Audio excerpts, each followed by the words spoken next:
ರಾಜ್ಯ ಬಿಜೆಪಿಯಲ್ಲಿ ಅಸಮಾಧಾನ ಭುಗಿಲೆದ್ದಿದೆ. ಬಿವೈ ವಿಜೇಂದ್ರ ವಿರುದ್ಧ ಸಂಸದ ಡಾಕ್ಟರ್ ಕೆ ಸುಧಾಕರ್ ಅವರು ಆಕ್ರೋಶವನ್ನ ವ್ಯಕ್ತಪಡಿಸಿದ್ದಾರೆ, ಬೆಂಕಿಯನ್ನ ಉಗುಳಿದ್ದಾರೆ. ಬಿಜೆಪಿ ರಾಜ್ಯಾಧ್ಯಕ್ಷ ವಿಜೇಂದ್ರ ಅವರಿಗೆ ಸಂಸದ ಡಾಕ್ಟರ್ ಕೆ ಸುಧಾಕರ್ ಅವರು ನೇರವಾಗಿ ಚಾಲೆಂಜ್ ಅನ್ನ ಎಸೆದಿದ್ದಾರೆ. ತಾಕತ್ತಿನ ಸವಾಲನ್ನ ಹಾಕಿದ್ದಾರೆ ಸಂಸದ ಡಾಕ್ಟರ್ ಕೆ ಸುಧಾಕರ್ ಅವರು. ನಿಮಗೆ ತಾಕತ್ತಿದ್ರೆ ಕೋಲಾರ ಮತ್ತು ಚಿಕ್ಕಬಳ್ಳಾಪುರದಲ್ಲಿ ಬಂದು ಒಂದು ಸೀಟನ್ನ ಗೆಲ್ಲಿಸಿ ಅಂತ ಚಾಲೆಂಜ್ ಅನ್ನ ಹಾಕಿದ್ದಾರೆ.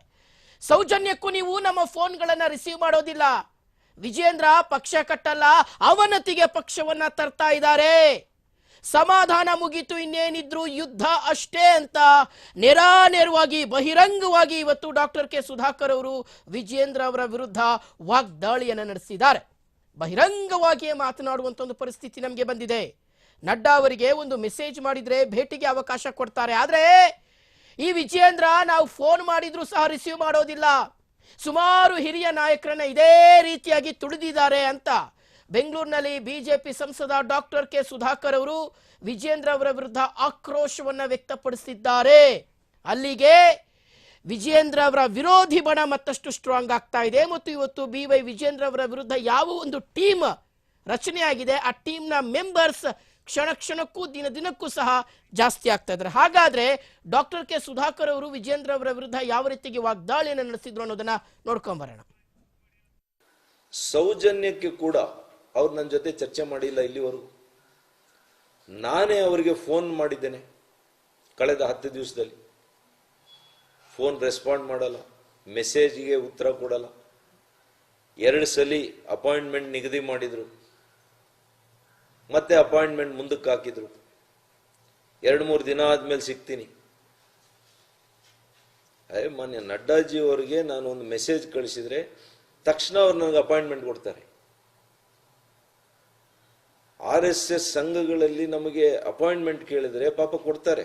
ಎಂತ ಹಿರಿಯ ಮುಖಂಡರುಗಳು ನಮಗೆ ಅಪಾಯಿಂಟ್ಮೆಂಟ್ ಕೊಡ್ತಾರೆ, ಕೇಳ್ತಾರೆ, ಸಮಾಲೋಚನೆ ಮಾಡ್ಕೊಂಡು ಏನೋ ಒಂದು ತೀರ್ಮಾನ ತಗೊಳ್ತಾರೆ. ಇಲ್ಲಿ ಸಮಾಲೋಚನೆನೇ ಇಲ್ಲ. ಮೊನಾರ್ಕ ನೀವು ಏಕಚಕ್ರಾಧಿಪತ್ಯನ? ನಿಮ್ಮ ಆಸ್ತಿನ ಇದು? ಬಿಜೆಪಿ ನಿಮ್ಮ ಸ್ವಂತ ಆಸ್ತಿನ? ಬನ್ನಿ ಕಟ್ ಬನ್ನಿ ನೋಡೋಣ. ಚಿಕ್ಕಬಳ್ಳಾಪುರ, ಕೋಲಾರ, ಬೆಂಗಳೂರು ಗ್ರಾಮಾಂತರದಲ್ಲಿ ಒಂದು ಸೀಟ್ ಗೆಲ್ಲಿ ನೋಡೋಣ. ಚಾಲೆಂಜ್ ಮಾಡ್ತೀನಿ, ಒಂದು ಸೀಟ್ ಗೆಲ್ಲಿ ನೀವು ನೋಡೋಣ ನಿಮ್ಮ ನಾಯಕತ್ವದಲ್ಲಿ. ಎಷ್ಟು ಕಷ್ಟಪಟ್ಟಿದ್ದೀವಿ ಗೊತ್ತಿದೆಯಾ ನಿಮಗೆ? 5 ವರ್ಷದಿಂದ ನಾವು ನಮ್ಮನ್ನ ನೀವು ತುಳಿಲಿಕ್ಕೆ ಕೊಟ್ಟಿದ್ದೀರಾ, ನಮ್ಮನ್ನು ಸಮಾಧಿ ಮಾಡಕ್ಕೆ ಕೊಟ್ಟಿದ್ದೀರಾ. ಯಾರು ನನ್ನ ವಿರುದ್ಧ ಹಲವು ಚುನಾವಣೆಗಳಲ್ಲಿ ಇದೆ, ನಿಮ್ಮ ತಂದೆಯನ್ನು ಮುಖ್ಯಮಂತ್ರಿ ಮಾಡುವಂತ ಸಂದರ್ಭದಲ್ಲಿ ಆ ಬೈ ಎಲೆಕ್ಷನ್ ಅಲ್ಲೇ ನನ್ನ ವಿರುದ್ಧ ಮಾಡಿದ್ರು, 23ರಲ್ಲಿ ವಿರುದ್ಧ ಮಾಡಿದ್ರು. ಅಂತವ್ರಿಗೆ ನೀವು ಅಧ್ಯಕ್ಷರಿಗೇರಿ ಕೊಡ್ತೀರಿ.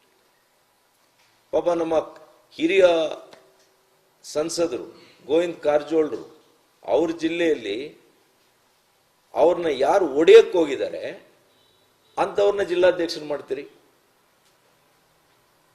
ಯಾವ ಸೀನಿಯರ್ ಲೀಡರ್ಸ್ನು ಕೂಡ ನಿಮ್ಗೆ ಬೇಕಿಲ್ಲ. ಎಲ್ಲರನ್ನೂ ಕೂಡ ಸಮಾಧಿ ಮಾಡಕ್ಕೆ ಕೊಟ್ಟಿದ್ದೀರಿ. ಯಾವ ಜಿಲ್ಲೆಯಲ್ಲಿ ಕೂಡ ಚಿಕ್ಕಮಗಳೂರು CT ರವಿ ಅವ್ರನ್ನ ತಗೊಳ್ಳಿ, ಮಾನ್ಯ ಬಸವರಾಜ ಬೊಮ್ಮಾಯಿರವ್ರನ್ನ ತಗೊಳ್ಳಿ, ಯತ್ನಾಳ್ ಅವ್ರನ್ನ ತಗೊಳ್ಳಿ, ಯಾರನ್ನು ರಮೇಶ್ ಅವರು, ಅವತ್ತು ರಮೇಶ್ ಅವ್ರು ನಿಮ್ಗೆ ಬಹಳ ಚೆನ್ನಾಗಿದ್ರು. ರಮೇಶ್ ಅವ್ರನ್ನ ಹಾಕಿ ಮುಗಿಸ್ಬಿಟ್ಟು ಸಮಾಧಿ ಮಾಡಿದ್ರಿ. ಇವತ್ತು ಯಾವ ಮುಖಂಡರನ್ನ ಬಿಡ್ತಾ ಇದ್ದೀರಿ ನೀವು? ಯಾವ ಜಿಲ್ಲೆಯಲ್ಲಿ ಬಿಡ್ತಾ ಇದ್ದೀರಿ? ನನಗೂ ಕೂಡ ಸಮಾಧಾನದ ಒಂದು ಇದು ಮುಗಿದೋಯ್ತು. ಈಗ ಇನ್ನ ಯುದ್ಧ. ನಾನು ಕೇಂದ್ರದಲ್ಲಿರ್ತಕ್ಕಂಥ ನಮ್ಮ ವರಿಷ್ಠರು ನನ್ನ ಮೇಲೆ ನಂಬಿಕೆ ಇಟ್ಟಿದ್ದಾರೆ, ಅವ್ರ ಗಮನಕ್ಕೆ ತಂದಿದ್ದೀನಿ ಈಗಾಗಲೇ.